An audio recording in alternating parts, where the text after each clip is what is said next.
जिस तरह तुम जानते मैं इरफान खान पढ़े वाला ਤੁਹਾਡੇ ਅਸੀਂ ਐਸੀ ਵੀਡੀਓ ਲੈ ਗਏ ਲੈਟ ਜਿਨ੍ਹਾਂ ਦੀ ਹੈਡਲਾਈਟ ਦਾ ਪ੍ਰੋਬਲਮ ਹੈ ਮਸਲਾ ਆ ਰਿਹਾ ਉਹਨਾਂ ਵਾਸਤੇ ਵੀਡੀਓ ਲੈ ਗਏ ਐਸੀ ਇੱਕ ਲੈਟ ਲੈ ਗਏ ਜਿਹੜੀ 200 फुट तो ज्यादा रेंज करेगी 200 फुट तक रेंज क्लीयर दसेगी हर चीज क्लीयर दसेगी लैट तुम दिखावे चलाने का तरीका भी दसा सारी मालूमात देंगे लैट दे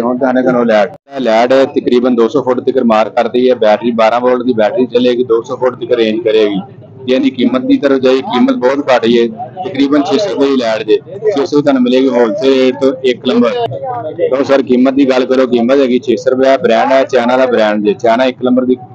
लाइट जे 200 फुट तक मार करेगी जेडे दोस्त परेशान ने हेडलाइट की वजह तो रोशनी की वजह तो परेशान उन्होंने परेशानी होगी खत्म है लाइट लाओ तो परेशानी करो खत्म तुम लाइट चला के भी चेक करवावे यानी रेंज भी दिखावा कितनी रेंज है इस लाइट की रेंज तकरीबन 200 तो ज्यादा 200 फुट तो ज्यादा तुम 200 दस रहे हैं मैक्सीमम 200 तो ज्यादा की रेंज हैगी लाइट तुम कट के चला के चेक करा दोस्तों लाइट की क्वालिटी वाले हैं दो कलर ने एक येलो कलर एक वाइट कलर है तुम खोल के चेक करावे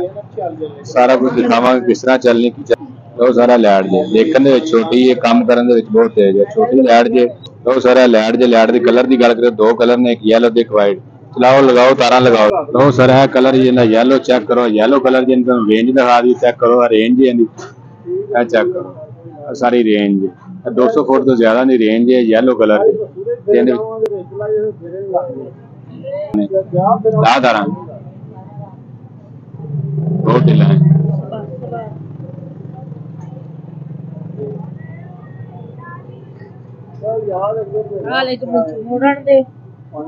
चला ला बस 2 मिनट चलाई रखी तार लाई रखी बस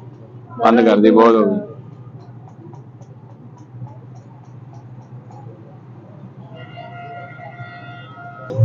मिट्टी चला मिट्टी पे चल रही